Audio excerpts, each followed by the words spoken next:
Caro amigo inscrito, este vídeo é um manifesto, um modo de denunciar um problema complicado que desqualifica intelectualmente a nossa sociedade pós-moderna e secular. De uns bons anos pra cá, assim como Olavo de Carvalho vinha denunciando em seu livro O Imbecil Coletivo, a soberania do pensamento individual foi destruída pela pseudo-intelectualidade absoluta do coletivo. Ou seja, o indivíduo sozinho jamais é capaz de descobrir ou conhecer a verdade. Uma verdade só é verdade se produzida pelo intelecto coletivo, quase como uma divisão ontológica entre indivíduo e coletivo. E não para por aí. Como se já não bastasse a podridão intelectual do pensamento coletivista, vemos a ascensão do pensamento cientificista quase como uma cosmovisão, que é a visão de mundo.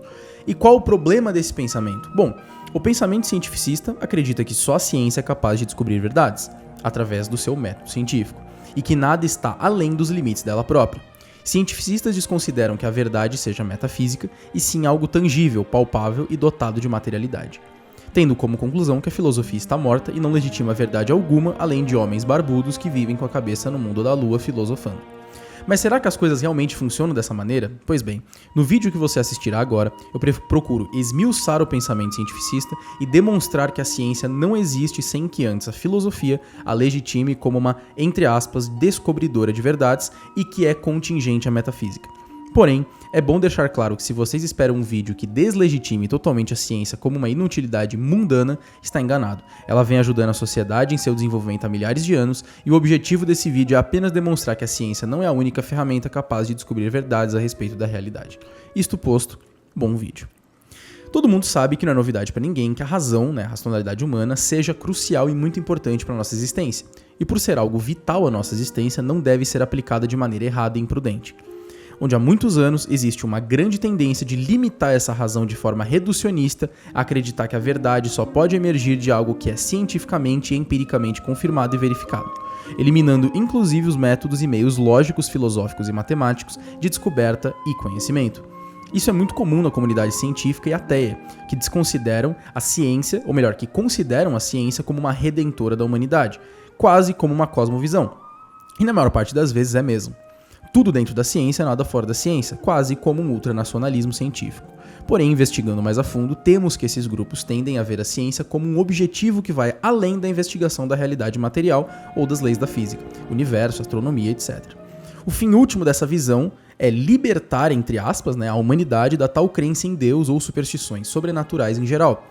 Só que com uma análise simples, como dito na introdução, a ciência é importante, mas não dá um passo à frente quanto às questões últimas da natureza e da realidade, como diria muito bem um linguista chamado Noam Chomsky em um jornal americano, onde ele diz o seguinte: a ciência fala sobre coisas muito simples e faz perguntas difíceis sobre elas. Assim que as coisas se tornam complexas, a ciência não consegue mais lidar com elas. Mas é um assunto complicado. A ciência estuda o que está nos limites da compreensão. E o que está nos limites da compreensão é geralmente bastante simples e raramente alcança os assuntos humanos. Assuntos humanos são complicados. E o que esta fala de Noam pode nos dizer a respeito do tema? Bom, que devemos sempre procurar algo metafísico ou além da ciência para guiar a vida humana e a sua natureza, tal como a complexidade da moral, justiça, éticas, valores, dignidade humana, etc. Encontrar quaisquer valores objetivos metafísicos em um método que busca apenas entender aquilo que é físico e material é no mínimo uma ingenuidade intelectual, ou seja, a ciência não é o único método para se encontrar verdades no universo. Mas quais são as limitações explícitas da ciência? Nesse momento, a gente vai se aprofundar um pouco mais para entender o método científico. Resumindo o método científico de uma maneira muito simples, ele é um método de estudo empírico que consiste nas seguintes etapas. Primeiro, observação, ou seja, o cientista observa a realidade. Segundo, ele faz um postulado, ou seja, ele faz uma afirmação que ele gostaria de saber se é verdadeira acerca do fato observado. Terceiro, ele experimenta, ou seja, ele conduz ali uma série de experimentos empíricos na tentativa de provar esse postulado. 4. Análise. O resultado dos experimentos eles vão ser comparados entre si. E 5, ele vai fazer uma conclusão e dessa análise ele conclui se o postulado pode ser demonstrado e com que grau de assertividade. Este é o método utilizado pelos cientistas para encontrar as tais verdades que eles dizem que apenas a ciência pode provar. Porém, com uma simples análise, vemos que o método científico se propõe a analisar apenas os fenômenos físicos, aqueles que acontecem no universo, mas não explicam os fenômenos imateriais e metafísicos dos quais eu vou descrever ao longo do vídeo. Então, começaremos a falar sobre as limitações da ciência. Começando sobre as limitações da ciência, Como eu disse anteriormente, e eu volto a dizer, a ciência é muito importante, ela vai nos explicar como o mundo físico funciona e é o processo que traz prosperidade a muitas pessoas, ou seja, na agricultura, na economia, entre outras várias coisas, mas ela não consegue explicar os componentes mais importantes da vida humana, como ética, moral, razão, abstração e matemática. E como a ciência, considerada onipotente e onipresente pelo ateu Peter Atkins, como que ela pode não conseguir provar e encontrar verdades nesses fatores? Então vamos começar com moralidade e ética. A ciência pode nos dizer como um smartphone funciona ou como ocorre o ciclo das águas, mas não consegue nos dizer como devemos viver a vida dos seres humanos, a nossa vida, né, como seres humanos, e muito menos nos dizer o que é certo e errado, o bom e mal. E nesse ponto um cientificista diria, mas você acha que nós não podemos ser pessoas éticas e morais? Não podemos ser bons? E a resposta é, claro que vocês podem. Cientistas podem ser pessoas boas e morais, mas essa moralidade e bondade não obtém um caráter objetivo e universal por meio do método científico. Se trocarmos em miúdos, um cientista não realiza um experimento científico, né, e conclui que estupro é errado, ou que roubar é ruim, ou que mentir é imoral. A ciência se limita ao físico e material, e questões como moralidade e ética ou dever ser moral e ético não são legitimados objetivamente pelo método empírico de experimentação. A ciência não determina a ética ou a moral, e sim a ética e a moral que devem ser um guia para toda a ciência durante a história. A ciência ela vai estudar um método, através do seu método estuda o fenômeno ocorrido, mas nunca o que está por trás dele ou por que ele acontece. Ou seja, a ciência explica o que acontece, mas nunca como isso deveria ter acontecido em relação aos valores morais e éticos, por exemplo. O estudo moral e ético antecede o próprio método científico. A ciência ela é limitada. Em um caso de estupro, por exemplo, cientistas estudarão as consequências daquele ato, o ato em si e as circunstâncias que podem ter levado ao ato, assim como uma investigação criminal no estilo CSI.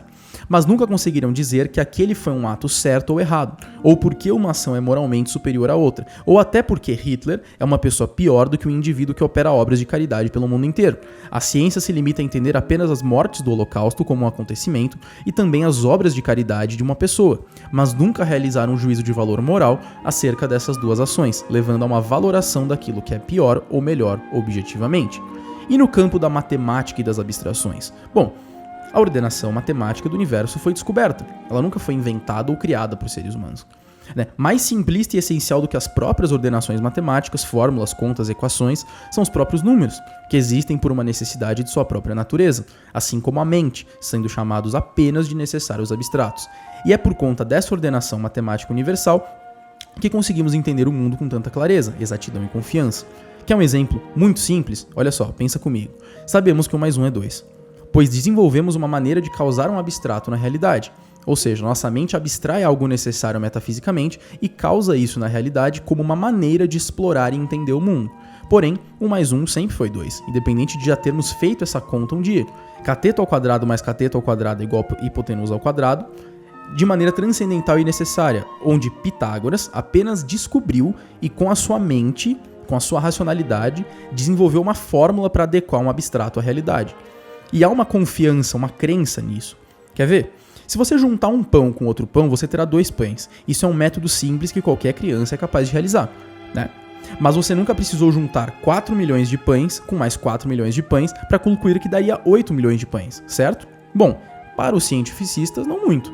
Pois se apenas o método científico da experimentação empírica pode legitimar verdades, a verdade metafísica da conta acima não faria sentido. Ou seja, ainda que cientistas se definam como pessoas muito racionais, eles não confiam na exatidão de algo tão simples como as verdades matemáticas. Para um cientificista, 1 milhão de pedras somado a mais 1 milhão de pedras não daria 2 milhões de pedras até que o método científico pudesse comprovar isso empiricamente e materialmente. Nesse ponto, o cientificista se encontra em uma saia muito justa, pois a própria notação científica utilizada para descrever números muito grandes e grandezas quase que infinitas, principalmente na astronomia, não é uma verdade e sim uma mera brincadeira.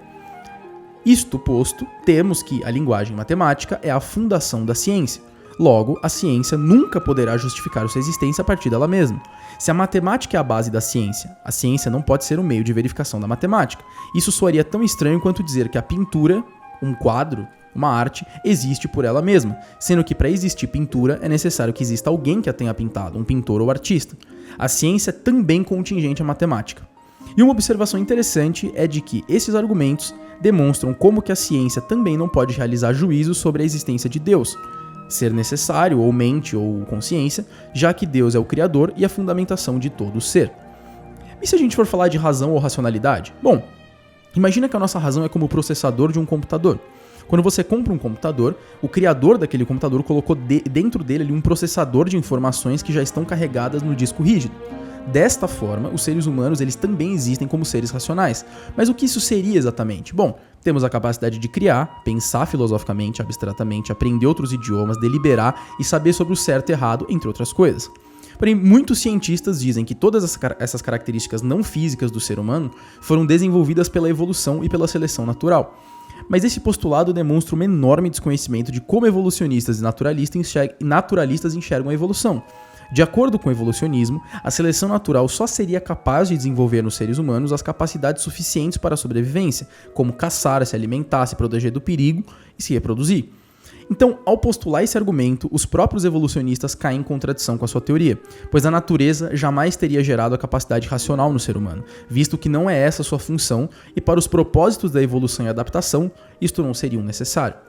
Então, no momento que um cientista declara que as únicas crenças racionais são aquelas que podem ser comprovadas pela ciência e pelo método científico, ele cai em uma contradição e se autorrefuta, já que esta mesma afirmação deveria ser comprovada pelo próprio método científico, coisa que sabemos que não é possível, pois é uma afirmação de razão. E nesse momento, o cientificista tem duas opções. Ou ele volta atrás e conclui que a ciência não é o único método capaz de postular verdades a respeito da realidade, ou o argumento de que a ciência é um método único de descoberta de verdades foi refutado e ele parte para uma próxima.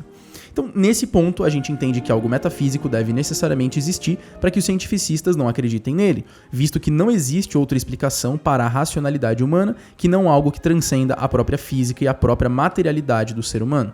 E ainda há a possibilidade de ser postulado o argumento de que a razão tenha surgido do nada e sem motivo, porém isso é totalmente irracional e ilógico. Primeiro que do nada nada vem, segundo que os próprios processos lógico-dedutivos no próprio método científico devem ser pressupostos anteriormente para que o método ocorra. Logo, a ciência não pode provar a si mesma pelo seu próprio método. E se nós formos caminhando aqui para uma conclusão, depois de termos entendido todos esses conceitos, uma das maiores, a gente pode entender que uma das maiores, se não a maior limitação da ciência é que ela não pode nos explicar o porquê o universo existe, ou o porquê de estarmos aqui, ou até o porquê de existir o algo ao invés do nada. Como um resumo de tudo isso que nós falamos agora, podemos concluir que a ciência ela estuda os fenômenos da realidade, o ato, a concretização, a própria coisa já acontecida. E a filosofia estuda os alicerces e fundações de tudo isso. É como se a ciência estudasse a casa, suas pinturas, suas paredes, sua estrutura, os componentes químicos dos seus elementos, e a filosofia estudasse a sua fundação, o porquê dela estar ali, quem a criou, e assuntos mais complexos a respeito de sua própria natureza, sua realidade, suas características enquanto um ente concreto da realidade. Ou seja, ciência e filosofia não são simultaneamente excludentes. Ambas são boas para o nosso entendimento e compreensão de mundo. A ciência pergunta como as coisas acontecem e a filosofia pergunta o porquê essas coisas acontecem. É uma relação quase como complementar na busca pela verdade e pelo conhecimento.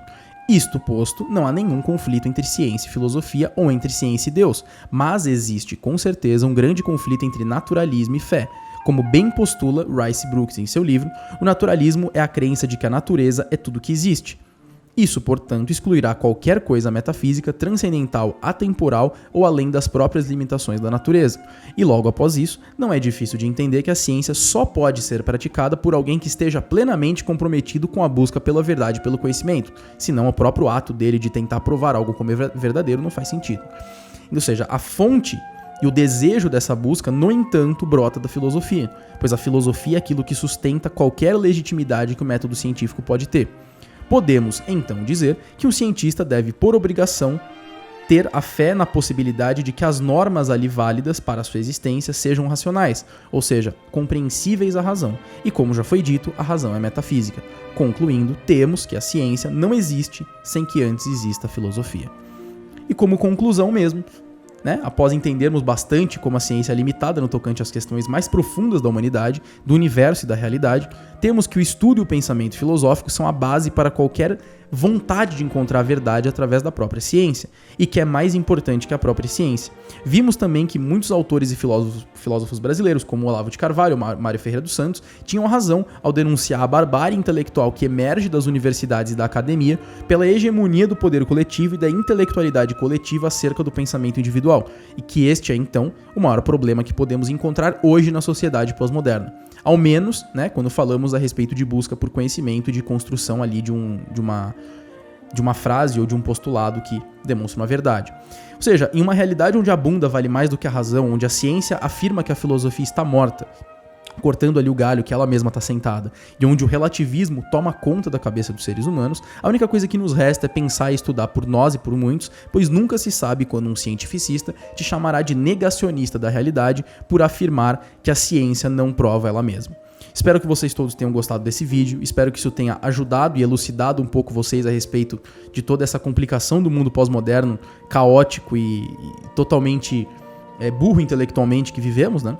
E só para te deixar com uma pulga atrás da orelha e talvez até um pouco de vergonha, tudo isso que você ouviu nesse vídeo já era conhecido com maestria por crianças gregas há mais de 3.000 anos atrás, coisas hoje que nós adultos demoramos às vezes uma vida inteira para entender, isso já era entendido por crianças naquela época, para vocês verem como o mundo evoluiu ao invés de evoluir. Fiquem com Deus e até a próxima.